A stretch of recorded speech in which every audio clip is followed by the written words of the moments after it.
Welcome to Return to Athens. Today, the opening ceremony draws ever closer. The science of swimming. We get the rule book out for volleyball and we're on target for archery. All that and more as we return to Athens.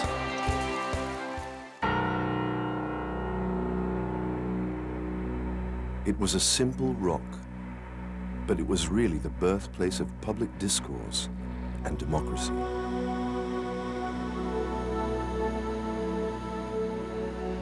It was only a 213-metre-long stadium, but for a time, the whole world fit into it.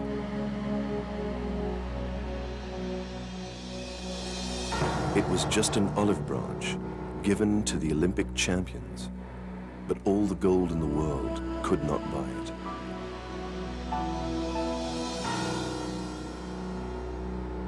In ancient Greece, greatness was related to human scale. The measure of all things was man, his spirit, his ideas, his actions. Through this measure, the games highlighted the harmony of mind and body, of ethos, friendship,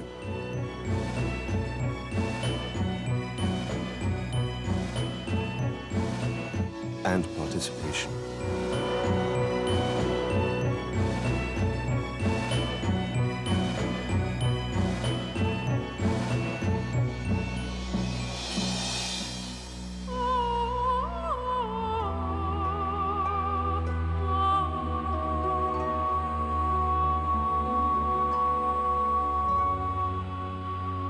Distinction came from effort and peaceful competition.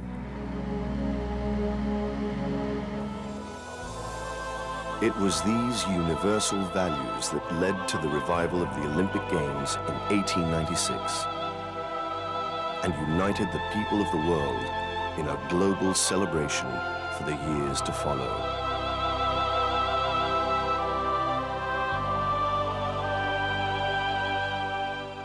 In August 2004, the Olympic Games come home to the country of their birth and the city of their revival. A country where 3 millennia of history are combined with modern achievements. A country where the original route of the marathon race runs side by side with the most contemporary infrastructure.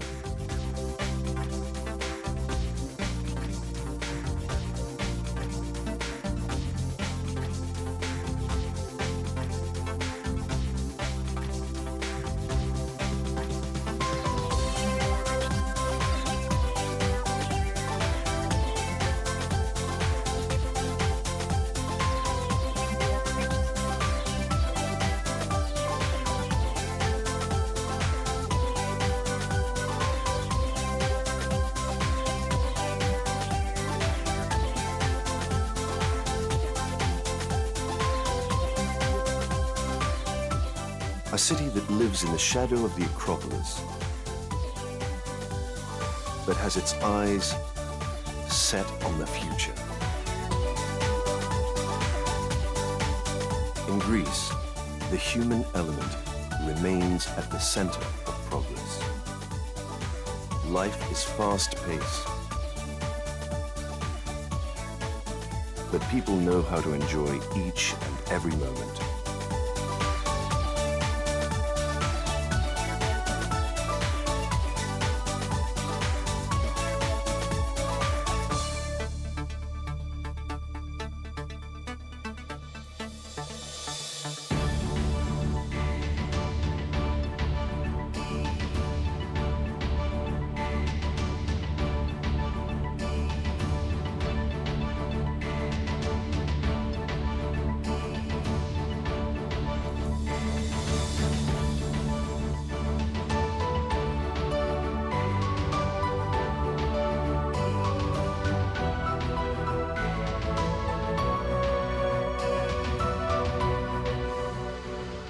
Here In their birthplace, the 2004 Olympic Games will re-inspire the world to celebrate Olympic values and sport.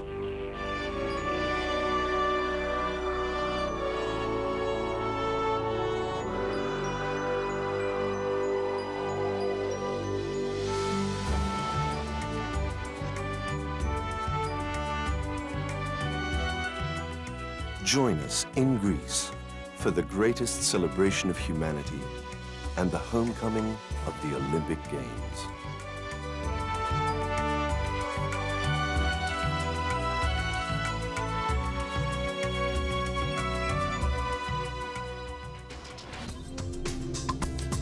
If you wish to commence your Athens Olympic experience by attending the opening ceremony on August the 13th, tickets are selling fast.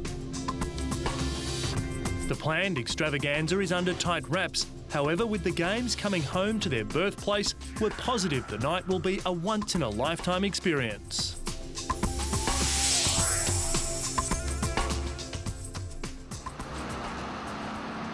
Now that return to Athens has grown to a half hour, time now for the news from the desk of the organising committee. At ATHOC headquarters, Greece's international football players have signed on as volunteers, shortly before departing for Portugal, where they played a friendly match with the team of the Euro 2004 host country. The captain of the Greek national team, Theodoros Zacharakis, said that the football players' decision to sign up as volunteers expressed their wish to do their bit for the Olympic effort now underway.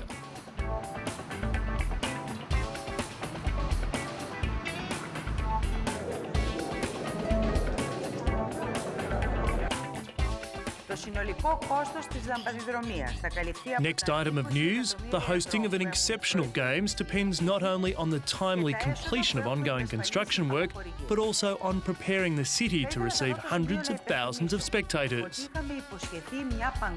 Athens takes on a new look to be enhanced by decorations, such as colourful flags and banners on buildings and interactive images. During the Games, everyone will be focused on playing a role in making the event a success, but city operations also need to be structured in such a way that daily life in the city continues unimpeded. Some of the measures decided upon are as follows. All waste disposals will occur from 10 p.m. until 7 a.m. to avoid adding to already congested traffic routes. Public transport will operate around the clock and visitors will travel free to and from the competition venues with their Games ticket on the day for which it's valid. Finally, Sydney gold medalist Cathy Freeman has been announced as the first torchbearer of the international leg of the Olympic torch relay. Freeman lit the Olympic cauldron during the opening ceremony of the 2000 Games.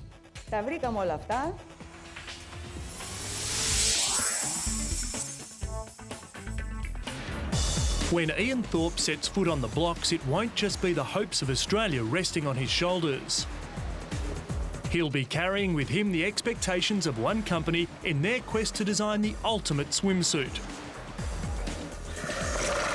My goal in this sport is to be the fastest swimmer that I can possibly be. And so I look to, a bodysuit, and bodysuit's a wonderful thing. The suit in question is the Adidas Jet concept, the result of a unique 3-year collaboration with the world's greatest freestyle swimmer. Employing revolutionary riblet technology, the suit has redefined what is possible with swimwear engineering and what is possible in performance. It probably improves, 1/100th of a second, and that can be the difference between, making a final and winning a race. Designing a suit that could make such a crucial difference presented an enormous challenge to the Adidas innovation team. They'd already produced a groundbreaking suit that Ian had worn at the 2000 Olympics on the way to winning 3 gold medals. We were aware of some academic work looking at a drag pocket which exists on the back of the swimmer with up to 70 kilograms of effectively dead water. And our challenge there was to look at how we could possibly add something to the suit or modify the suit in order to try and reduce or change that drag pocket. That necessitated venturing into the highly complex world of fluid dynamics to look at the drag associated with swimming, Friction drag accounts for 8% of the total drag load and is affected by what a swimmer is wearing and their skin's contact with the water. Form drag relates to the resistance created by the shape of a swimmer as they move through the water and makes up 56% of the total drag load. Most people within sportswear will focus actually only on one area, which is friction drag.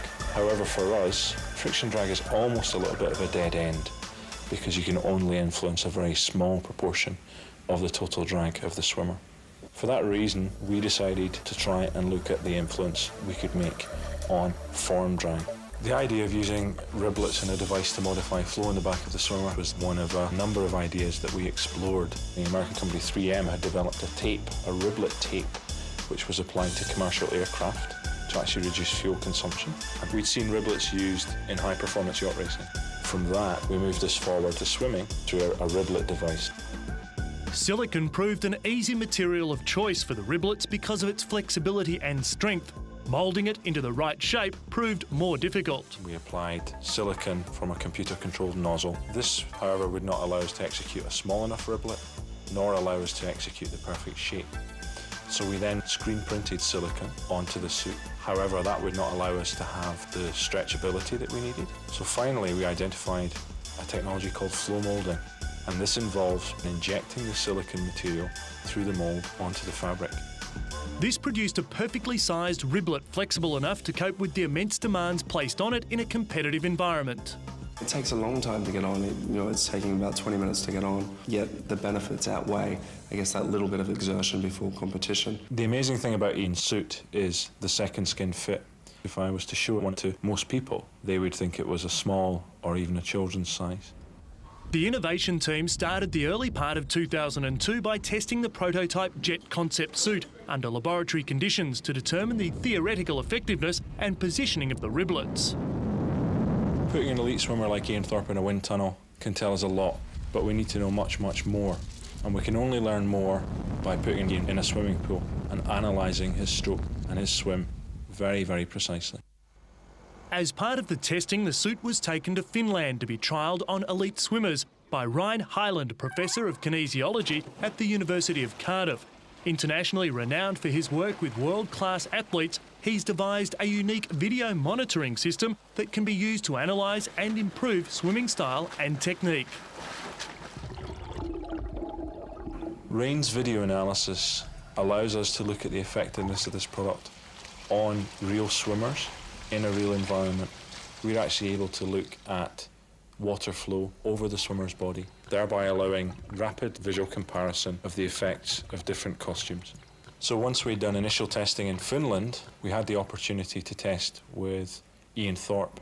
After that, it was back to Sydney for tests. They produced the desired increase in performance, although not in a way everyone expected. Well, first time I put it on, I actually split it, so it was very encouraging to get me to swim a little bit faster to get out so that I wasn't so embarrassed. The concept behind it was extraordinary, so it was difficult to be able to get it right first time. But I felt like I was higher in the water. I felt a little bit smoother. I felt that there wasn't quite as much water on my back. Armed with personal feedback from Thorpe and the scientific data, the team returned to Germany and spent the next 3 months making specific changes to the suit. The first one was to make sure that the silicone riblets were much more elastic.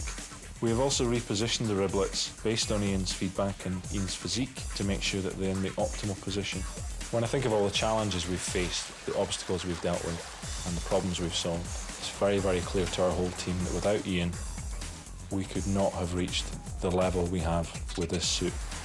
Ian Thorpe has already worn a prototype of the suit at the Australian trials, but the real test is taking place at the FINA World Championships in Barcelona.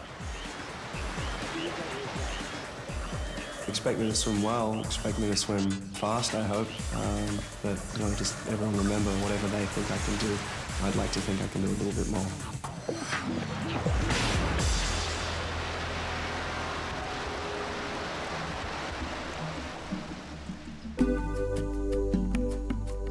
For the first time in Olympic Games history, all aquatics events will take place in a single venue, the Olympic Aquatic Centre of the Athens Olympic Sports Complex.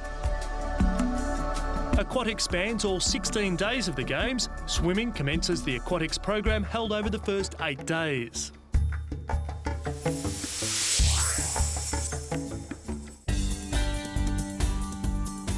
Time now to hit the bitumen for the Athens Marathon, an official test event for 2004.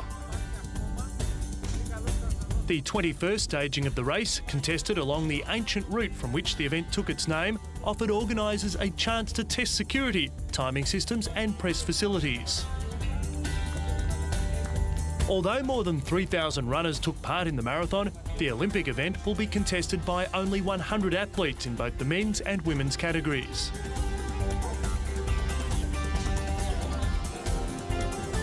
The 42.2 kilometre race is particularly testing, with the first 32 kilometres of the course edging uphill before a 10k descent to the finishing line. The event started with thousands of hopefuls, but at the entrance to the stadium it was down to only two: Tanzania's Zebedeo Bayu and Stephen Rugut of Kenya. A sprint finish would decide the victor, Bayu digging deep to win in an official time of 2 hours, 16 minutes and 59 seconds. Rugut second, 7 seconds off the pace, while compatriot Elias Chebet finished third in 2 hours, 18 minutes and 22 seconds. Kenyan runners taking 7 of the top 10 places.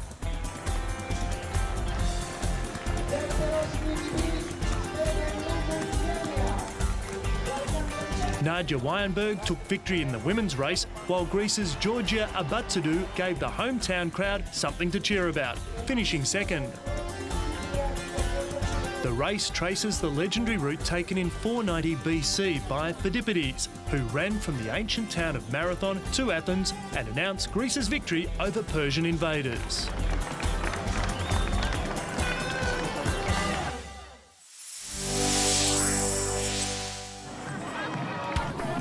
While there is no doubt the opening ceremony will be more prestigious than the one shown here, the pride of the participants is still evident. The athletes arriving at the World Archery Championships are wearing not only their team's colours, but also the pride of a nation.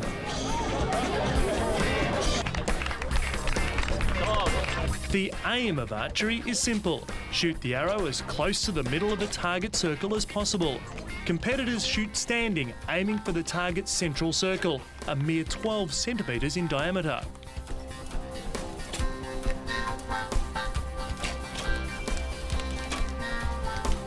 Archery has 4 events: individual competition for men and women, and team events for both.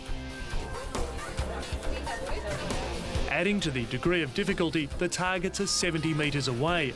This makes for a tiring walk, having to retrieve the arrows several times during a competition.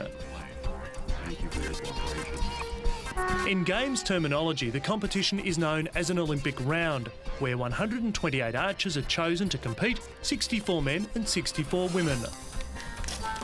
Prior to the main Olympic round, a pre-competition event is held, where each archer or team shoots 6 ends of 12 arrows. The score then determines the rankings, all remaining competitors ranked from 1 to 64. In competition, number 1 is matched against 64, 2 against 63, and so on. The winner carries through to the next round. After round 1, there are 32 archers. The following round is the quarter-final, where 4 ends of 3 arrows are shot at a time, with a maximum of 40 seconds allowed to dispatch an arrow. The 4 winners then compete in a semi-final and a final for the bronze, silver and gold medals. In a team event, 16 teams compete against each other. 4 teams left then compete for the medals. The archery competition takes place at the famous Panathinaika Stadium. The stadium is the site where the first modern Olympics were held and stands on top of an original stadium dating back to Greece's ancient times. Another sport that is set to grow in popularity is volleyball, with its indoor discipline increasing like its beach cousin. In addition, with increased popularity comes an increase in competition standards, and hence the training methods required to compete at the elite level. As in all sports training, it can be repetitive, but it pays off when it comes to games time.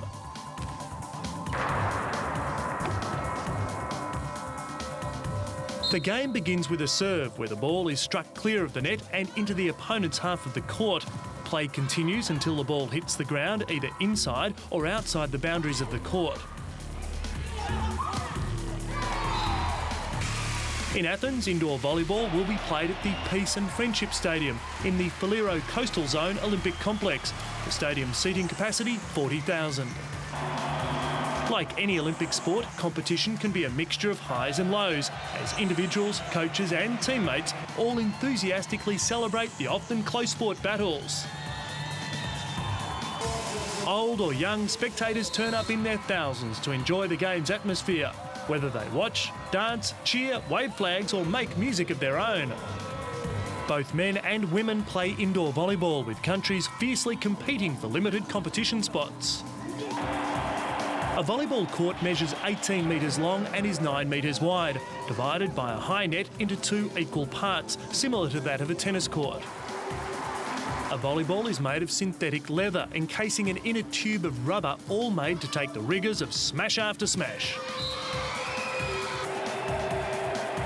A match consists of 5 sets maximum, each one of the first 4 completed when a team wins 25 points, with a lead of at least 2 points. Should a game require the 5th set, it is completed when a team wins just 15 points, also having a lead of 2 points. The winner of the match is the team that wins 3 sets first.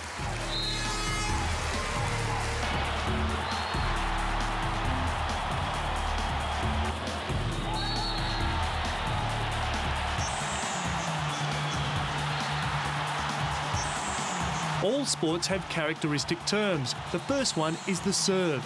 This action used to place the ball into play at the start of what is known as a rally. Approaches to serving vary from standing still to the energetic jump serve. Another play is called a set, when a player uses their hands to push the ball rather than hit it. This action is often used when setting a spike. A spike is the most successful tactic to score. The action is a fast overarm smash of the ball directly into the opponent's court. Volleyball will also include the role of a libero. The libero is a player who is specifically used only as a defensive player. They're easily recognised as they wear a different coloured strip to the rest of the team. This player is permitted to enter the match on an unlimited number of occasions, but is forbidden to serve, play in the front row or spike the ball. Each team permitted to make contact with the ball 3 times before returning it over the net. After all the training, practicing and playing at competition's end, only one team will leave Athens with the gold. Keep watching Return to Athens as we bring you the latest in the behind-the-scenes news and views in the lead-up to Athens 2004.